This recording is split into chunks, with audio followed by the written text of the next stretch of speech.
When Brendan Fraser won the Best Actor Oscar for The Whale, regardless of your thoughts on the Darren Aronofsky film, it was heartwarming to see Fraser on top of the world.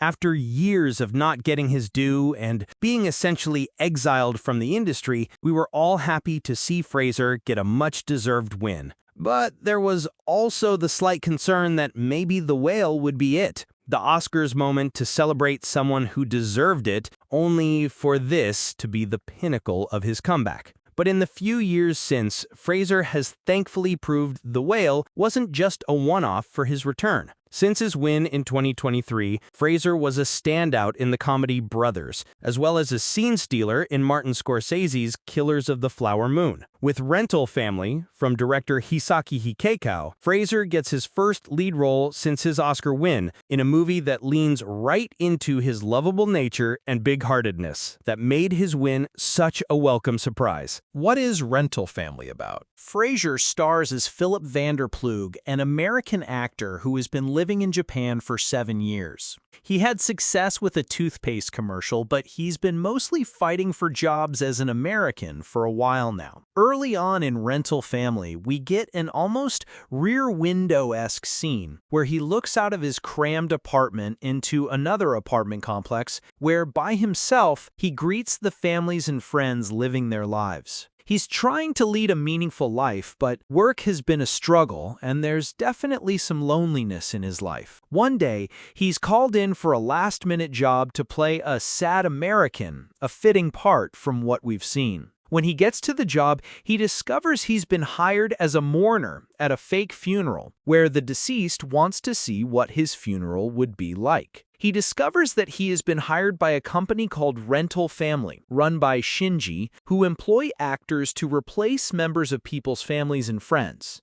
Even though it sounds like a position he isn't interested in, one of the other employees, Aiko, convinces him to give it a shot. It doesn't take long before Phillip is fully engaged in the challenges of being an employee at Rental Family and seems to revel in the possibilities. In one family, he's hired by a woman to be the fake father to her daughter Mia. In another, he's asked to be a fake interviewer doing a profile for a retired actor who's losing his memories, Kikuo Hasegawa. As Phillip continues down this new career path, he finds himself getting closer to these families and creating bonds with them that he didn't expect. Brendan Fraser is the perfect choice for Rental Family's lead. Hikari, who directs and co-writes the script with Stephen Blahud, finds a sweet, earnest tone for Rental Family that wears its heart on its sleeve. There's an inviting warmth to this cast, and the film approaches Japanese culture in a matter-of-fact way. This could have easily been a film about how Phillip is struggling with culture shock, but 7 years in,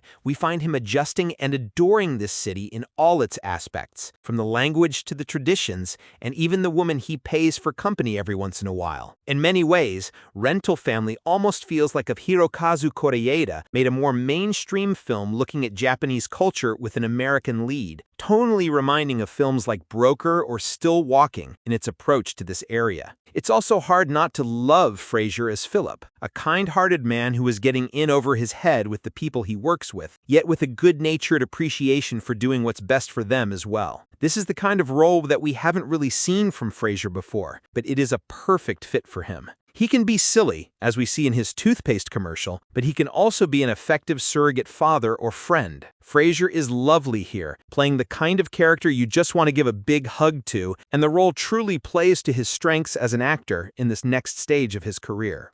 Rental Family has a fantastic collection of supporting characters that are wonderful to watch play against Fraser. Mari Yamamoto's Aiko, who has been with Rental Family for quite some time, is becoming frustrated with the position, especially as a woman thrown into some questionable situations. But she's also fantastic at her job, and we get to see the negatives of this position for a woman, opening up the perspective of the film past Phillip. Also very good is Akira Emoto as Kikuo, who is struggling to keep going at the pace he once could. Fraser and Emoto have a wonderful rapport, and their dynamic leads to some of the best scenes in the film. Rental Family would have benefited by more depth. However, Rental Family's script tries to stay light and agreeable, which occasionally does a disservice to the film itself. For example, we don't really get to know too much about the Rental Family employees or those hiring for their services outside their interactions with Phillip. With Shinji, we finally learn more about him at the very end, with a reveal that seems worthy of delving into, right as the film is wrapping up. We get even less of Eiko outside the office, and while Yamamoto is very good, she could have been even better if her character was fleshed out more. Even stranger are the hints of Philip's life that we don't see, as we get slight glimpses into his past before coming to Japan and what he left behind.